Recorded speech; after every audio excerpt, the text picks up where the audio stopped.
What's cracking? Let me introduce y'all to the firing squad. What's up, everybody? This is Don G.R.I.M.M of the Firing Squad. I want to take the time today to talk about music, all different aspects of music. I guess basically what I wanted to really address was how music has influenced me personally and doing what I've done, getting into hip hop, producing, rapping, doing all that fun stuff. So I guess it starts like way back when I was a kid,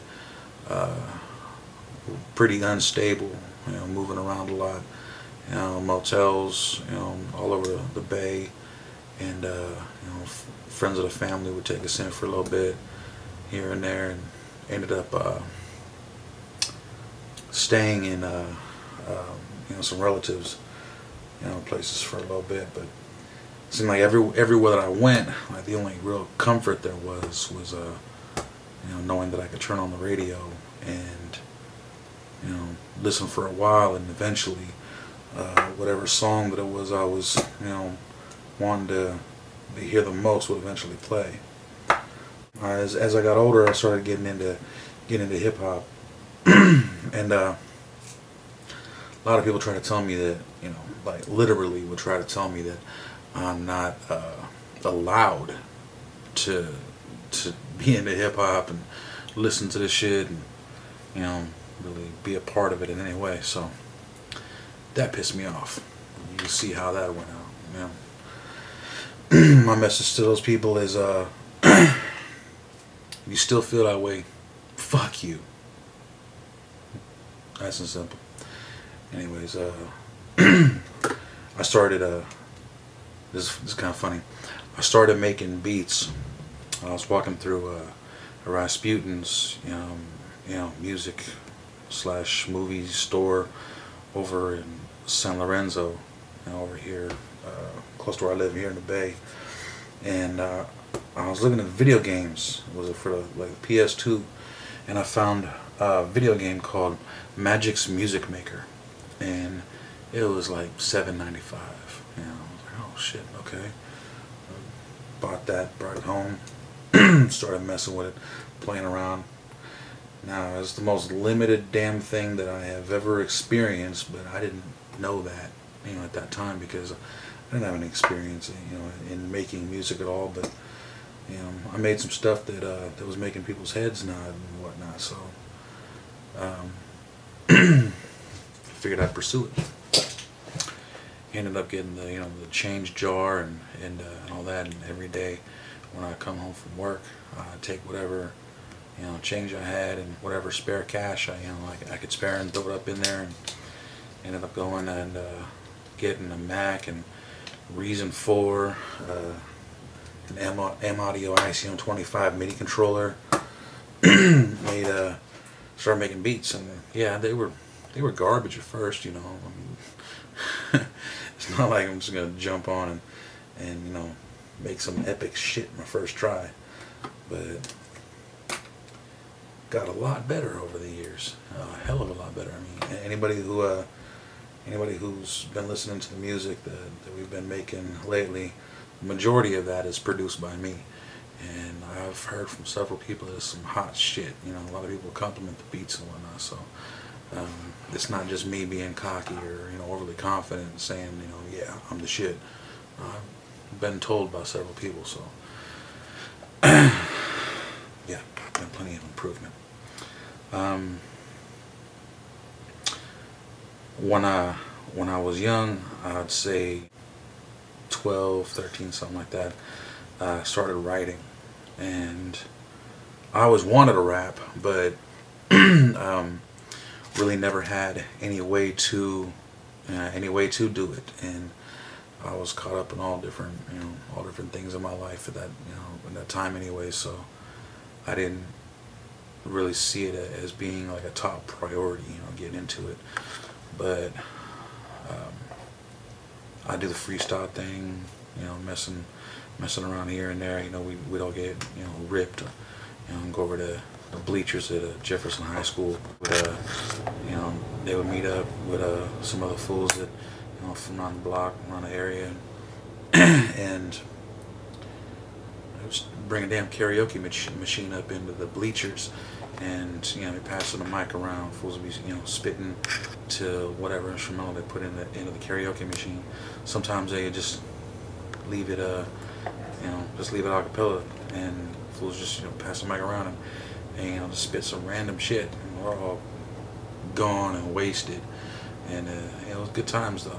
You know, we go and get these bowling ball twomps, you know, and whole pockets full of them, smoke up, and fools to get the drink on and whatnot, and just go at it. That was always fun times, you know. That was a good way to, you know, kind of get over the nervousness of spitting in front of people too, because everybody there was, you know, had a lot more experience than I did, but I was still kind of put on the spot, like, hey Don, you know, what's up? What you got? What you bringing to the table? So I, you know, spit a little bit here and there, and it was fun, good times.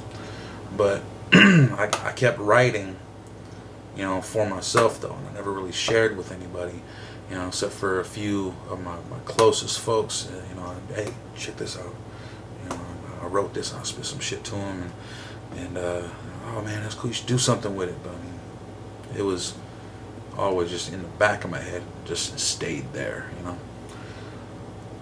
until I got the stuff to make the beats and whatnot. Now, yeah, I could have started selling beats, you know, once I got to the point where they were good enough to do that, but I don't know, I had been writing for so long that I decided I was gonna put my own words on the beats. I have a lot to say. I'm a very opinionated asshole. I've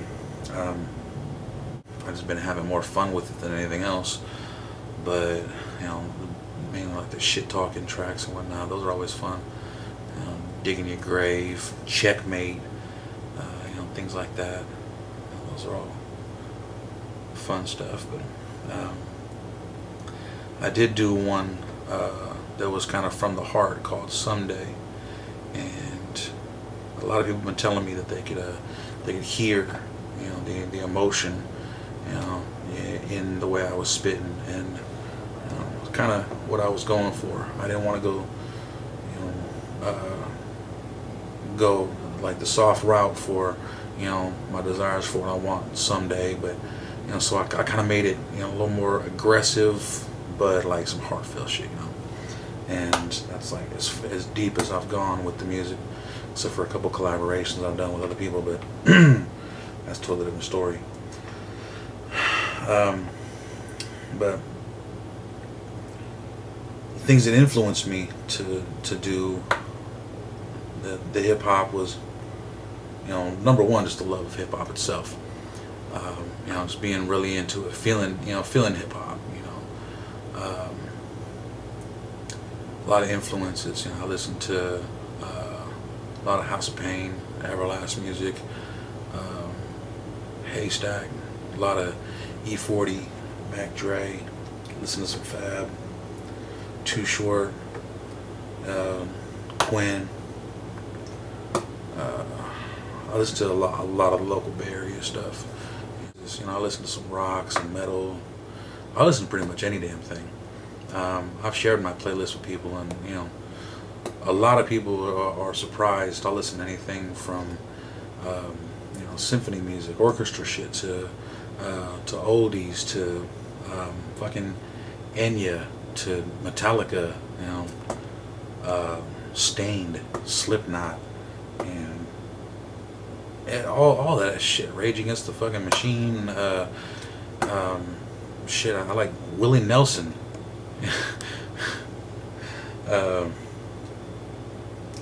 Toby Keith. He's like, yeah, I'll listen to some country, but it's got to be some Toby Keith. You know, that dude's you know, pretty raw for you know, doing the country thing. I like the, you know, his style. But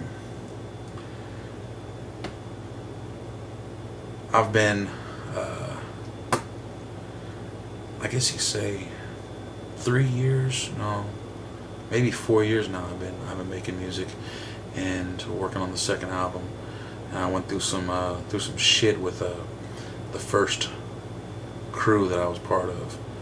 I did a duo thing, didn't work out too well. It was just all bad. And then I won 2 lyrics contests. First one was like 30 people involved, and the second one was over 60. And I won both of those first 2 and got recruited into this, you know, rap crew. And that was man, that's some shady shit.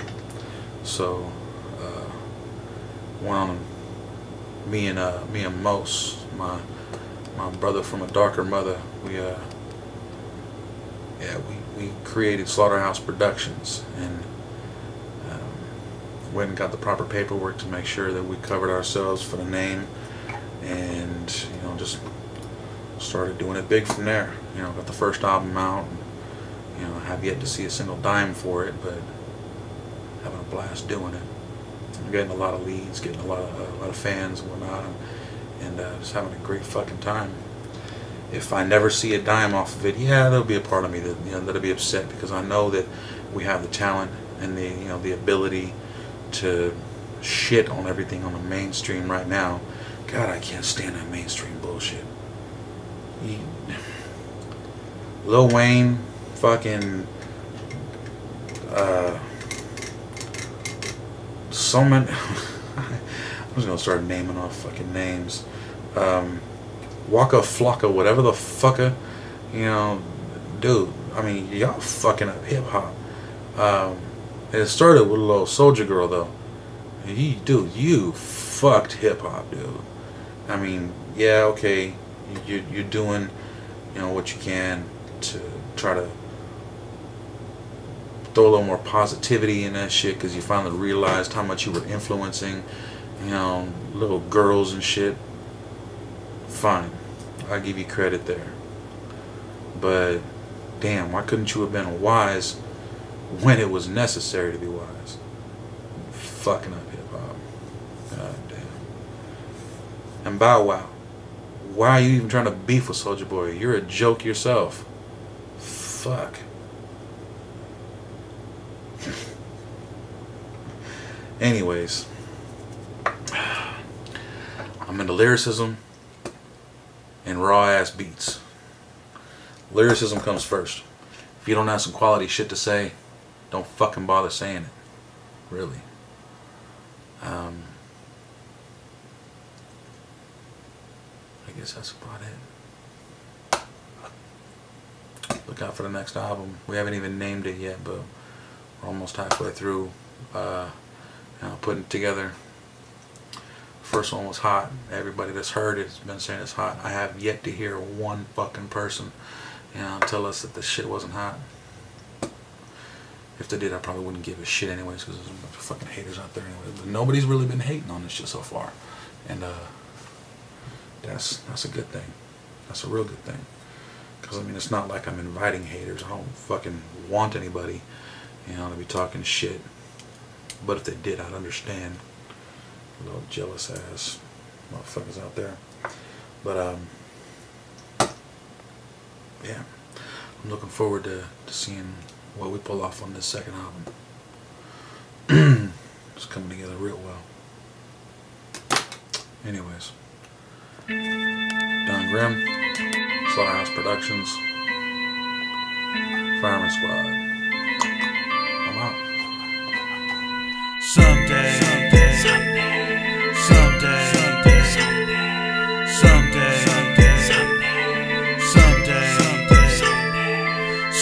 I'll sit back and relax, enjoy gassing them all the way to the end of my path. Someday I'll show them that they don't know the half. If you're talking shit, let me see you spit without making me laugh. Someday I'll make these haters admire, make them applaud like, oh my god, the Fireman Squad is on fire. Someday fate will make his way to my soldiers, but until that day I'll pray with all the